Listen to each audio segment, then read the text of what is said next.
तुम्हाला स्क्रीनवर दिसत असेल, आपण आतापर्यंत वर्ग समीकरण हे प्रकरण सुरू केलंय आणि या वर्ग समीकरणामध्ये आपण या तासिकेला 3 संकल्पनांविषयी चर्चा करणार आहोत. एक आहे वर्ग समीकरणांच्या मुळांचं स्वरूप, एक संकल्पना आहे. दुसरी संकल्पना या ठिकाणी दिली बघा, वर्ग समीकरणाचे सहगुणक आणि त्यांची जी मुळं आहेत, त्यांच्या ज्या उकली आहेत, यामध्ये असणारा संबंध. आता विद्यार्थी मित्रांनो, तुम्हाला हे ठाऊक आहे की कोरोनामुळं 25% अभ्यासक्रम हा वगळण्यात आलेला आहे आणि त्या दृष्टिकोनातून हा जो मधला सेक्शन आहे नंबर 2चा सहगुणक आणि मुळांमधील संबंध, हा 25% सिलेबस अंतर्गत वगळण्यात आलेला आहे. हा भाग 25% सिलेबस अंतर्गत काय झालाय, वगळण्यात आलेला आहे. त्यामुळे हा भाग आपल्याला अभ्यासायचा नाहीये. आणि त्यानंतर तिसरा भाग आपण अभ्यासणार आहोत, मुळे दिली असता वर्ग समीकरणे तयार करणे. मुळे दिली असताना वर्ग समीकरणे तयार करणे. आपण आतापर्यंत वर्ग समीकरणांपासून आपण त्याची उकल काढलेली आहे. 2 पद्धती आपण अभ्यासल्या, एक आहे अवयव पद्धती आणि दुसरा आहे सूत्र पद्धती. मुळांपासून समीकरणापासून उकल काढली, पण याच्या विरुद्ध आपल्याला उकल दिली आहे आणि त्यापासून समीकरण तयार कसं करायचं ते आपण या तिसऱ्या भागामध्ये अभ्यासणार आहोत. ठीक आहे. आता हे कसं अभ्यासायचं ते आपण एक एक करून समजावून घेणार आहोत. एक एक करून आपण या ठिकाणी काही महत्वाचा सेक्शन या ठिकाणी लिहून घेणार. त्यातला पहिला मी या ठिकाणी नोंदवतोय, वर्ग समीकरणांच्या मुळांचं स्वरूप. सगळ्यांनी हेडिंग टाकायचं आहे, वर्ग समीकरणाच्या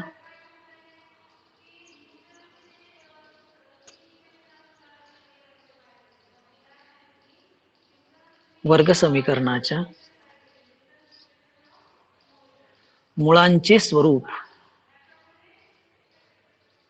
वर्ग समीकरणाच्या मुळांचे स्वरूप ते कशा स्वरूपाचे असतात आणि ते कशावर अवलंबून असणार आहे ते आपण या भागामध्ये अभ्यासणार आहोत. नेमकं हे मुळांचं स्वरूप कसं असेल ते आपण बघूया. आता विद्यार्थी मित्रांनो, तुम्हाला माहितीये गेल्या तासिकेला आपण सूत्र पद्धती आपण अभ्यासली होती. ठीक आहे. त्याचं सूत्र मी या ठिकाणी नोंदवतोय, x बरोबर वजा b अधिक किंवा वजा वर्गमुळामध्ये b वर्ग वजा 4ac छेदामध्ये 2a हे आपण नोंदवलेलं आहे किंवा याच्या साह्याने आपण गणित सोडवलेली आहेत. आता ह्या मुळांचं स्वरूप हे या सूत्रातल्या एका किमतीवर अवलंबून असणार आहे आणि ती किंमत म्हणजे या वर्गमुळामध्ये असणारी b वर्ग वजा 4ac. जसं आपण सूत्र पद्धतीमध्ये हा वेगळा कॅल्क्युलेट करत होतो, वेगळा सोडवत होतो, या किमतीवर अवलंबून असणार आहे. आणि यालाच आपण पुढे चालून डेल्टा म्हणणार आहोत. डेल्टा बरोबर b वर्ग वजा 4ac याची जी काही किंमत येईल त्यावरून आपण मुळांचे स्वरूप ठरवणार आहोत. यालाच आपण विवेचक असं देखील म्हणणार आहोत मराठीमध्ये. डेल्टाला काय म्हणायचंय, विवेचक. तुम्हाला लिहून देणारच आहेत. याला आपण काय म्हणणार आहोत, विवेचक देखील म्हणणार आहोत. ठीक आहे. आतापर्यंत काय बघितलं आपण की मुळांचं स्वरूप हे कशावर अवलंबून असणार आहे, b वर्ग वजा 4ac च्या किमतीवर अवलंबून असणार आहे आणि त्याला काय म्हणणार आपण, विवेचक डेल्टा आपण म्हणणार आहोत. आता कसा अवलंबून असणार आहे ते आपण एक एक करून या ठिकाणी समजावून घेऊया. नंबर 1 चा भाग या ठिकाणी घेताना एकदा मी याला सध्याला काढून टाकतो, याला गरज नाही आपल्याला, ज्यावेळेस गरज पडेल त्यावेळेस आपण बघूयात. ठीक आहे. आता इथे मी लिहितोय,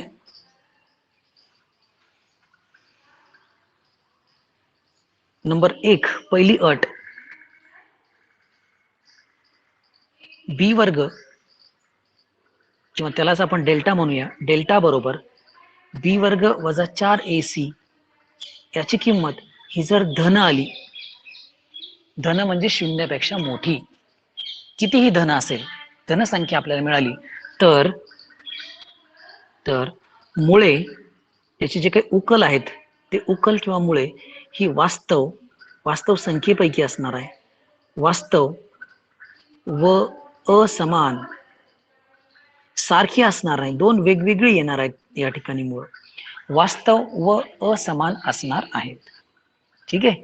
तर यातला हा पहिली अट की वास्तव आणि असमान कधी असणार आहेत, जर b वर्ग वजा 4ac हा शून्यापेक्षा जास्त असेल किंवा धन संख्या असेल तर. ठीक आहे. नंबर 2, डेल्टा बरोबर b वर्ग वजा 4ac हा जर शून्य असेल बी वर्ग वजा 4ac ही किंमत जर शून्य आली समजा एखाद्या गणितामध्ये, तर तेथे तर त्या समीकरणांची मुळे ही वास्तव तर असणारच आहेत, त्यात काही प्रश्न नाही, मुळे वास्तव असणार आहेत, पण ती अगोदरच्या प्रमाणे असमान असणार नाही. ती कशी असणार आहेत? समान स्वरूपाची असणार आहेत, वास्तव व समान असणार आहेत. ठीक आहे. आणि म्हणून आता आपण तिसऱ्या आणि शेवटच्या अटीकडे जात आहोत. डेल्टा हा जर बी वर्ग वजा 4ac हा जर शून्यापेक्षा लहान असेल, डेल्टा बी वर्ग वजा 4ac हा जर शून्यापेक्षा लहान असेल, तर याची जी काही मुळं आहेत, याची मुळे ही वास्तव असणार नाही, वास्तव नाहीत, वास्तव नाही. कसे असणार नाहीत? वास्तव नाही. या 3 अटी आपल्यासाठी अत्यंत महत्वाच्या असणार आहेत. सगळ्यांनी परत एकदा व्यवस्थित समजून घेण्याचा प्रयत्न करा विद्यार्थी मित्रांनो, की वर्ग समीकरणाच्या मुळांचं स्वरूप हे या 3 अटीवर अवलंबून असणार आहे. कोणतं कोणतं? जर डेल्टा हा धन असेल, शून्यापेक्षा मोठा असेल, तर वास्तव आणि समान. जर शून्य असेल तर वास्तव व असमान, वास्तव व समान, आणि शून्यापेक्षा लहान असेल तर वास्तव नाही, अशा स्वरूपाचा असणार आहे. ठीक आहे. हा झाला पहिला पार्ट. आता आपण तिसरा जो आपण या ठिकाणी अगोदर घेतला होता, तो त्या भागाकडे जाऊया. स्वरूप, मुळांचं स्वरूप तर बघितलं. आता आपण हा दुसरा वगळण्यात आलेला आहे. मुळे दिली असताना वर्ग समीकरण तयार करण्याबाबत आपण या ठिकाणी आता हेडिंग घेऊया. मुळे दिली असता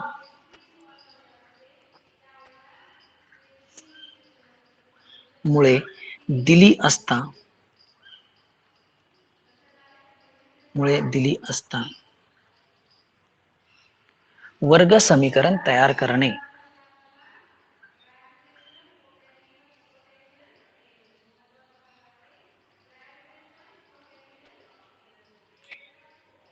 वर्ग समीकरण तयार करणे. मुळे दिली असता वर्ग समीकरण तयार करणे, हा भाग या ठिकाणी आपण आता समजावून घेऊया. ठीक आहे. आता कसं वर्ग समीकरण तयार करायचं, त्यासाठी काय सूत्र असणार ते आपण बघूया. जर आपल्या सगळ्यांना माहिती की आपण वर्ग समीकरणाला आतापर्यंत 2 मुळं काढलेले आहेत. जर अल्फा कॉमा बीटा हे समीकरणाचे किंवा वर्ग समीकरणाचे लिहूया, वर्ग समीकरणाचे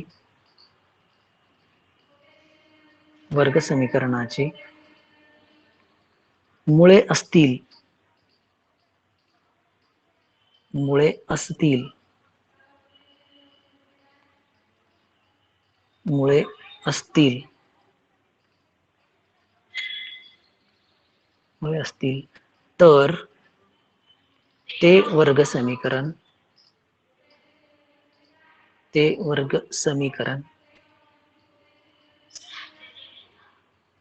खालील सूत्राने मिळेल. खालील सूत्राने मिळते. खालील सूत्राने मिळते. आता कोणतं सूत्र आहे ते आपण या ठिकाणी लिहून घेतोय, अत्यंत महत्वाचं असणार आहे. काय सूत्र आहे ते बघा. एक्स वर्ग वजा कंसामध्ये अल्फा अधिक बीटा मुळांची बेरीज. आपण अल्फा आणि बीटा 2 मुळं घेतली, त्यांची बेरीज करायची, आणि अल्फा गुणिले बीटा दोन्ही मुळांचा गुणाकार करायचा आहे. हे सूत्र असणार आहे. एक्स वर्ग वजा अल्फा अधिक बीटा एक्स अधिक अल्फा गुणिले बीटा या दोन्ही मुळांचा गुणाकार. या पद्धतीनं आपण हे तयार करणार आहोत. हे सूत्र असणार आहे. परत एकदा मी वर जातो बघा, ज्यांचं राहिलं असेल त्यांनी स्क्रीनशॉट काढून घ्या. अल्फा कॉमा बीटा हे 2 मुळं दिली असतील तर आपल्याला वर्ग समीकरण या सूत्राने मिळवता येणार आहे. ठीक आहे. आता या 2 संकल्पनांच्या आधारे आपल्याला पुढे जायचं आहे. मी परत एकदा सांगतो बघा, हा एक भाग अगोदर पाहिला आपण. वर्ग समीकरणाच्या मुळांचं स्वरूप जर शून्यापेक्षा मोठा असेल तर मुळं वास्तव असमान असणार. जर शून्य असेल तर वास्तव तर असणार आहेत, पण ती समान स्वरूपाचे असतील, सारखे असणार आहेत. आणि जर शून्यापेक्षा लहान म्हणजे ऋण असतील मुळं जर ऋण असतील किंवा बी वर्ग वजा 4ac ची किंमत जर ही जर ऋण असेल तर त्यावेळेस मात्र वास्तव असणार नाहीत. हा एक भाग. आणि दुसरा भाग तो म्हणजेच काय की मुळं दिली असताना आपल्याला वर्ग समीकरण तयार करायचं आहे. एक्स वर्ग वजा अल्फा अधिक बीटा एक्स अधिक अल्फा गुणिले बीटा या सूत्राच्या सहाय्याने आपण वर्ग समीकरण तयार करणार आहोत. आता या सगळ्या संकल्पनांच्या आधारे आपल्याला आपल्या सराव संचाकडे जायचं आहे. तुमच्या स्क्रीनवर दिसतो एक सराव संच 2.5 एक कृतीयुक्त गणित आपल्याला दिलेलं आहे. या कृतीयुक्त गणितामध्ये पहिल्या प्रश्नामध्ये 3 कृती दिलेल्या आहेत. त्यातली ही जी 2 नंबरची कृती आहे, ही 2 नंबरची कृती सिलेबस मधून वगळण्यात आलेली आहे, कमी करण्यात आलेली आहे. कारण तो भाग 25% अंतर्गत येतो, कमी करण्याच्या अंतर्गत येतो. त्यामुळे हे दुसरं गणित आपल्याला घेण्याची आवश्यकता. एक मिनिट दुसरं नाही, चुकून झालंय माझ्याकडनं. दुसरं गणित आहे, तिसरं नाहीये. हे जे तिसऱ्या नंबरचं गणित आहे त्यामध्ये हा भाग इथे वगळण्यात आलेला आहे. हा एवढा सेक्शन आपल्याला करण्याची आवश्यकता नाही. ही नोंद तुम्ही करून घ्यायची. वर्ष 2 सोडूयात आपण. आता बघा वर्ष 2 किती सोपे गणित आहेत विद्यार्थी मित्रांनो. कशी ती बघा. आपल्याला काय सांगितलं की जर ax वर्ग अधिक bx अधिक c हे जर वर्ग समीकरण असेल आणि त्यासाठी जर b वर्ग वजा 4ac ची किंमत म्हणजे डेल्टा दिली आहे. सगळ्यात पहिली किती दिली 5. आता डेल्टाची किंमत 5 आहे म्हणजे ती शून्यापेक्षा मोठी आहे की नाही. मग शून्यापेक्षा जर मोठी असेल तर इथं बघू शकतो आपण शून्यापेक्षा मोठी असेल तर धन म्हणजे मुळांचे स्वरूप कसं असणार, वास्तव आणि असमान असणार आहेत. आणि म्हणून या कृतीमध्ये आपण इथे मुळांचं स्वरूप लिहायचं आहे. ते म्हणजेच कसं असणार, वास्तव. इथे आपल्याला लिहावं लागणार आहे वास्तव. व्यवस्थित लिहा तुम्ही सगळ्यांनी. सध्याला पुस्तकात जरी नोंदवलं तरी चालेल. वास्तव व असमान, वास्तव व असमान असणार आहेत. ठीक आहे. आता त्यानंतर दुसऱ्या अटीकडे येऊया. बी वर्ग वजा 4ac म्हणजे हा डेल्टा हा किती दिलाय, वजा 5 दिला. वजा 5 म्हणजे शून्यापेक्षा लहान ऋण संख्या आहे. आणि वजा 5 जर असेल तर ऋण संख्येसाठी आपण काय म्हटलं या ठिकाणी की मुळं कशी असणार आहेत, वास्तव नाहीत. आणि म्हणून आपल्याला दुसऱ्या या रिकाम्या जागेमध्ये भरावं लागणार आहे वास्तव नाही. मुळांचे स्वरूप हे वास्तव स्वरूपाचं असणार नाही. ही नोंद तुम्ही करायची आहे. हा एक सेक्शन झाला, हा एक भाग झाला. आता आपण पुढच्या भागाकडे जाऊया, ज्यामध्ये काय सांगितलं बघा. नंबर 2 मुळांची बेरीज वजा 7. मुळांची बेरीज समजा मी अल्फा आणि बीटा म्हणत असेल तर अल्फा अधिक बीटा मुळांची बेरीज ही दिलेली आहे वजा 7. मुळांची बेरीज म्हणजे अल्फा अधिक बीटा. आणि पुढे दिलेले मुळांचा गुणाकार म्हणजे अल्फा गुणिले बीटा हा दिलेला आहे 5. अल्फा गुणिले बीटा हा दिलेला आहे 5. यावरून आपल्याला वर्ग समीकरण तयार करायचं आहे. ठीक आहे. आता वर्ग समीकरण तयार करण्यासाठी सूत्र मी इथं लिहितो, आताच लिहिलं होतं बघा, बऱ्याच जणांना आठवेल. एक्स वर्ग वजा अल्फा अधिक बीटा एक्स अधिक अल्फा गुणिले बीटा बरोबर 0. हे सूत्र आहे.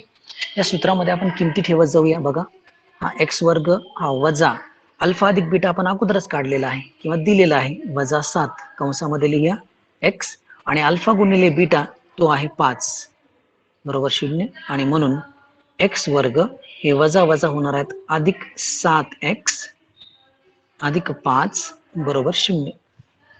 एक्स वर्ग अधिक 7x अधिक 5 हे आपलं वर्ग समीकरण या ठिकाणी तयार झालं. आणि इथं आपल्याला ते भरायचं आहे.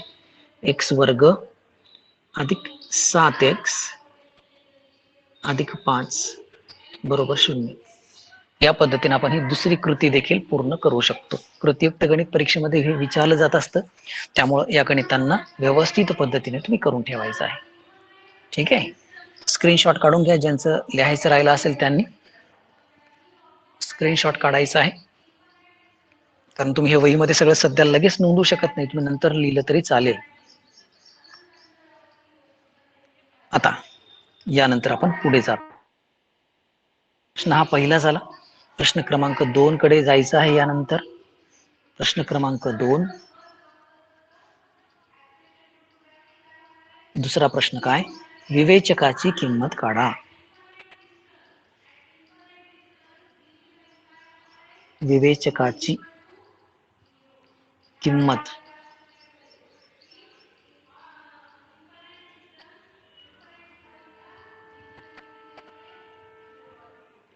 विवेचकाची किंमत काढा. विवेचकाची म्हणजे कोणाची किंमत काढायची? बी वर्ग वजा 4ac याची किंमत आपल्याला काढायची आहे. ठीक आहे ना. आणि म्हणून यातलं पहिलं वर्ग समीकरण दिलेलं आहे, एक्स वर्ग अधिक 7x वजा 1. अतिशय सोपं हे गणित असणार आहे. कसं सोडवायचं ते आपण बघूया. उत्तरामध्ये दिलेलं समीकरण लिहितो, एक्स वर्ग अधिक 7x वजा 1 बरोबर 0. आता विवेचकाची किंमत काढण्यासाठी आपल्याला एबीसीच्या किमती माहिती असणं गरजेचे आहेत. आणि म्हणून येथे आपण एबीसीची किमती ठरवूया. येथे ए बरोबर सगळ्यांना माहिती आहे, ए म्हणजेच काय? एक्स वर्गाचा सहगुणक, तो आहे 1. त्यानंतर बी बरोबर मधल्या पदाचा सहगुणक किती आहे? तो 7. आणि सी बरोबर स्थिर पद, ते आहे वजा 1. ए बी सी च्या किमती लिहिल्या. आणि म्हणून डेल्टा, ज्याला आपण विवेचक म्हणतो आहे, तो मिळवला जातो. त्यासाठी सूत्र असणार आहे बी वर्ग वजा 4ac. बी वर्ग वजा 4ac. बी चा वर्ग म्हणजे 7चा वर्ग वजा 4 गुणिले ए ची किंमत आहे 1 आणि सी ची किंमत आहे वजा 1. बी वर्ग वजा 4ac. बी वर्ग वजा 4ac किमती ठेवल्या आपण. 7चा वर्ग होणार आहे 49. ठीक आहे. आता बघा विद्यार्थी मित्रांनो, हा इथला गुणाकाराचे चिन्ह आणि हे गुणाकाराचे चिन्ह दोघं मिळून बेरीज होईल या ठिकाणी, अधिक होणार. आणि आता गुणाकार करूया. 4 1 4 आणि 4 1 4 म्हणजे फक्त होणार आहे 4. आणि म्हणून डेल्टा बरोबर आपल्याला मिळत आहे 49 अधिक 4, ते होतील 53. डेल्टा बरोबर 53 म्हणजे विवेचकाची किंमत झाली आहे 53, जी आपल्याला काढायची होती. विवेचकाची किंमत काढा या सेक्शन मधले हे गणित. ज्यांचं लिहायचं राहिलं असेल त्यांनी स्क्रीनशॉट काढून घ्यायचा आहे. विवेचकाची किंमत. पुढे यानंतर आपण दुसऱ्या क्रमांकाच्या गणिताकडे आता यानंतर जात आहोत. दुसरं समीकरण यातलंच, नंबर 2. 2y वर्ग वजा 5y वजा 5y अधिक 10 बरोबर 0. दिलेलं समीकरण उत्तरात लिहूया. 2y वर्ग वजा 5y अधिक 10 बरोबर 0. येथे ए बरोबर, ए ची किंमत किती आहे? 2. बी बरोबर मधलं पद म्हणजे किती असणार आहे? वजा 5. एबीसी ची किमती आपण ठरवत आहोत. आणि सी बरोबर स्थिर पद, ते आहे 10. ए बरोबर, बी बरोबर आणि सी बरोबर. ठीक आहे.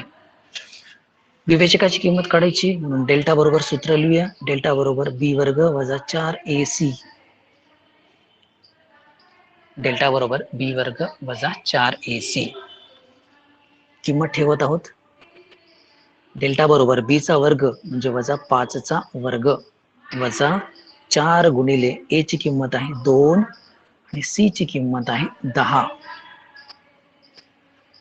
ठीक आहे. वजा 5चा वर्ग किती होईल? 25. ज्यांच्या मनामध्ये वजा 5 असल्यामुळे वजा 25 होत असेल त्यांनी क्लिअर करा. असं होत नाही. कोणत्या संख्येचा वर्ग कधीही निगेटिव्ह ऋण असणार नाही. त्यामुळे वजा 5 आणि अधिक 5 दोघांचाही वर्ग हा धन 25च असणार. 4 दुने 8 आणि 8 गुणिले 10 होणार आहेत 80. ठीक आहे. आणि म्हणून डेल्टा बरोबर 25 मधून 80 वजा करायचे. दोघांची वजाबाकी किती होते बघा. दोघांची वजाबाकी 80 वजा 25 55 होती का बघा. 55 होईल. पण या ठिकाणी मोठी संख्या ही ऋण आहे, त्यामुळे उत्तराला वजा चिन्ह लावायचं आहे. आणि म्हणून डेल्टा बरोबर उत्तर मिळते आपल्याला वजा 55. डेल्टा बरोबर वजा 55. ठीक आहे. तर हे झालं 2 नंबरचं गणित. ज्यांचं स्क्रीनशॉट घ्यायचं राहिलं असेल त्यांनी घेऊन ठेवा. या 2 नंबरच्या गणिताचा स्क्रीनशॉट तुम्ही लिहायचं ज्यांचं राहिलं असेल ते तुम्ही नंतर देखील पूर्ण करू शकता. ठीक आहे. आता या दुसऱ्या प्रश्नातलंच एक गणित आहे ते तुमच्यासाठी होमवर्क म्हणून मी इथे ठेवतोय. एक गणित होमवर्क म्हणून देतोय, तुम्ही ते करू शकता. नंबर 3चं आहे HW. नंबर 3चं गणित काय आहे ते 3चं गणित बघा. वर्गमुळामध्ये 2x² अधिक 4x अधिक 2 वर्गमुळामध्ये 2 बरोबर 0. हे गणित तुम्ही सर्वांनी सोडवण्याचा प्रयत्न करायचा आहे. जरी गणित वेगळं दिसत असलं तरी फार काही त्याच्यात विचित्र नाही. फक्त किमती वर्गमुळाच्या ठिकाणी वर्गमुळात 2 ठेवा, तुम्हाला सहज सोडवता येईल ते. आता हा झाला प्रश्न क्रमांक 2. यानंतर प्रश्न क्रमांक 3 कडे आपण जात आहोत. प्रश्न क्रमांक 3 काय आहे ते बघा. नंबर 3 काय सांगतोय तर तिसरा प्रश्न असा आहे की मुळांचं स्वरूप ठरवायचं आहे. मुळांचे स्वरूप ठरवा. मुळांचे स्वरूप ठरवा. तर मुळांचे स्वरूप कशावर अवलंबून असणार आहे? बी वर्ग वजा 4ac वर अवलंबून असणार आहे, है ना. आणि म्हणून इथे देखील आपल्याला बी वर्ग वजा 4ac ची किमती काढायच्याच आहे. ठीक. नंबर 1 x वर्ग वजा 4x अधिक 4 बरोबर 0. x वर्ग वजा 4x अधिक 4 बरोबर 0. म्हणून सुरुवात करूया दिलेल्या किमतीनं. x वर्ग वजा 4ac x वर्ग वजा 4x अधिक 4 बरोबर 0. अगोदरच्या प्रमाणेच मला बी वर्ग वजा 4ac ची किंमत काढायची, म्हणजे मला abc च्या किमती एकदा ठरवाव्या लागतील. येथे a बरोबर a ची किंमत आहे 1, b ची किंमत आहे वजा 4 आणि c ची किंमत आहे 4. a, b आणि c या तिन्ही किमती आपण या ठिकाणी ठरवूयात. a, b, c. ठीक. आता b वर्ग वजा 4ac ची किंमत मी या ठिकाणी काढतोय. b वर्ग वजा 4ac, b चा वर्ग म्हणजे वजा 4 इथं ठेवतोय आपण, त्याचा वर्ग वजा किमती ठेवायच्यात फक्त. 4 गुणिले a ची किंमत आहे 1 आणि c ची किंमत आहे 4.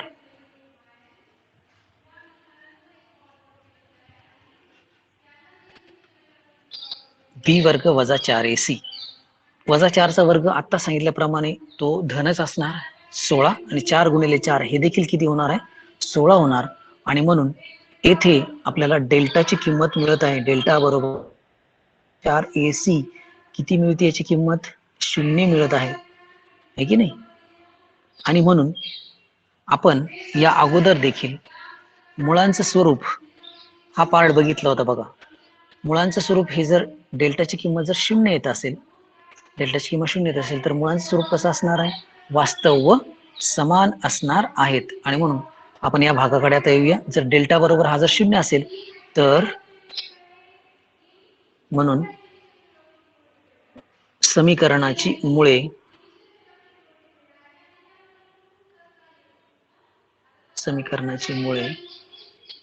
वास्तव आणि कशीच असणार आहेत? समान, सारखी असणार आहेत. वास्तव व समान असणार आहेत. ठीक आहे. म्हणजे या डेल्टाच्या किमतीवरून आपण ठरवणार. 0 पेक्षा मोठा असेल तर एक अट असेल, 0 असेल तर एक अट असेल, आणि तिसरी अट 0 पेक्षा लहान असेल तर ती अट असेल. ठीक आहे. चला तर आता आपण पुढे जाऊया. यातलंच नंबर 2चं समीकरण, ज्याच्यामध्ये मुळांचं स्वरूप आपल्याला ठरवायचं आहे. नंबर 2 2y वर्ग वजा 7y अधिक 2 बरोबर 0. ठीक आहे. आणि म्हणून आपण दिलेलं समीकरण लिहूया. 2y वर्ग वजा 7y अधिक 2 बरोबर 0. येथे एबीसी ची किंमत ठरवूया आपण. ए ची किंमत आहे 2, बी ची किंमत आहे वजा 7, सी ची किंमत आहे 2. ए, बी, सी या तिन्ही किमती आपण या ठिकाणी ठरवूयात. आता एबीसी ठरवल्यानंतर मला बी वर्ग, ज्याला आपण डेल्टा म्हणत आहोत, त्याची किंमत काढायची. बी वर्ग वजा 4ac याची किंमत आपल्याला काढायची आहे. किमती ठेवूया आपण. बी चा वर्ग म्हणजे वजा 7चा वर्ग वजा 4 गुणिले ए ची किंमत आहे 2 आणि सी ची किंमत देखील आहे 2. ठीक आहे. वजा 7चा वर्ग 49, आताच सांगितल्याप्रमाणे तो धनच असणार आहे. 4 गुणिले 8, 4 गुणिले 2 8 आणि 8 गुणिले 2 होणार आहेत 16 वजा 16 आणि म्हणून डेल्टा बरोबर 49 मधून जर 16 गेले तर शिल्लक राहणार आहेत 33 आणि ही संख्या ही धन संख्या आहे. कशी संख्या आहे ही? धन, म्हणजे डेल्टाची किंमत आपल्याला धन मिळत आहे. जर डेल्टा धन असेल तर तुम्हा सर्वांना माहिती आहे की मुळांचं स्वरूप धन म्हणजे शून्यापेक्षा जर मोठी किंमत येत असेल तर मुळांचं स्वरूप कसं असणार आहे? वास्तव व असमान असणार आहेत. कसं असणार? वास्तव व असमान असणार आहेत. आणि म्हणून आपण या ठिकाणी लिहूया. म्हणून समीकरणाची मुळे वास्तव व असमान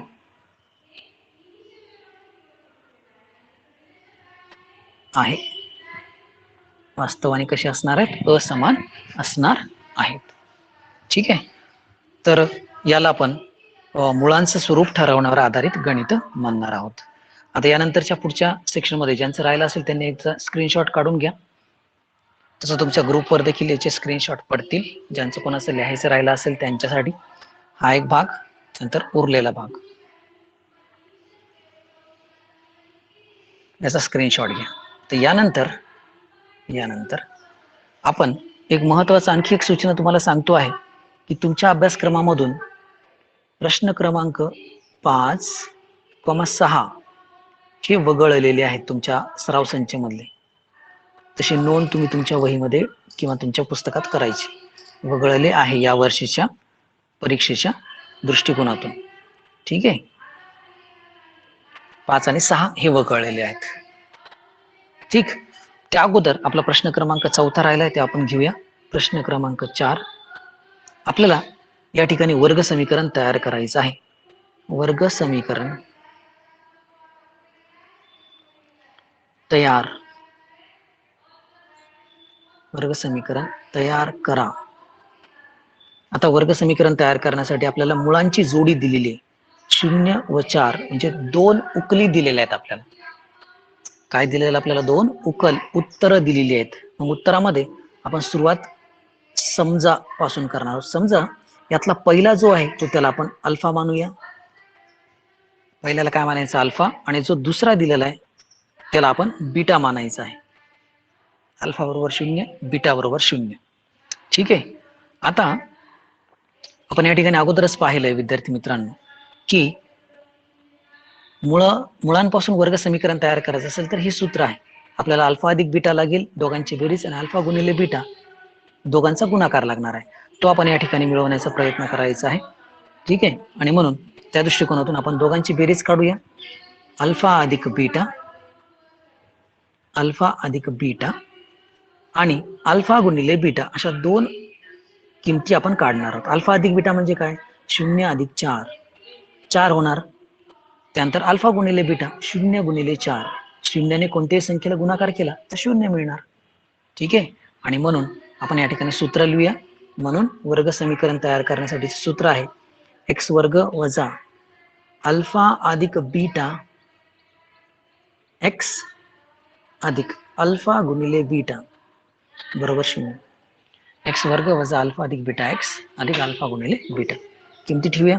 x वर्ग अल्फा अधिक बीटाची किंमत या ठिकाणी आपण मिळवलेली आहे. किती आहे? 4 वजा 4x अधिक अल्फा गुणिले बीटा हा मात्र आपण मिळवलेला आहे 0. आणि म्हणून आपलं जे काही वर्ग समीकरण या ठिकाणी तयार होत आहे तो पुढचा 0 न लिहिता देखील आपल्याला पूर्ण करता येईल. x वर्ग वजा 4x बरोबर 0. आणि हे आपलं विचारलेलं वर्ग समीकरण आहे की ज्याची मुळं ही 0 आणि 4 असणार आहे. ज्यांचं राहिलं त्याने स्क्रीनशॉट काढून घ्यायचा आहे. हा एक भाग. त्याचबरोबर हा पुढचा भाग. तर आजच्या या तासिकेमध्ये स्क्रीनशॉट तुमचे झाले असतील तर आजच्या तासिकेमध्ये आपण सराव संच 2.5 मधील काही महत्वाचे गणित पाहिलेत. ठीक आहे, बऱ्याच विद्यार्थ्यांना ते समजले असतील. गणित समजलेत, ज्यांना समजले नसतील त्यांनी रेकॉर्डिंगच्या साहाय्याने तुम्ही समजावून घेऊ सर शकता. प्रश्न 3 मधलं तिसरं नाही करायचं? ते तुम्ही होमवर्क साठी घ्या, सोडवता येईल तुम्हाला, सोडून घ्या. काय अडचण असेल तर मला विचारा. हो ठीक सर. आहे, तर या तासिकेला आपण थांबूया आता. Goodbye to all of you. Good bye.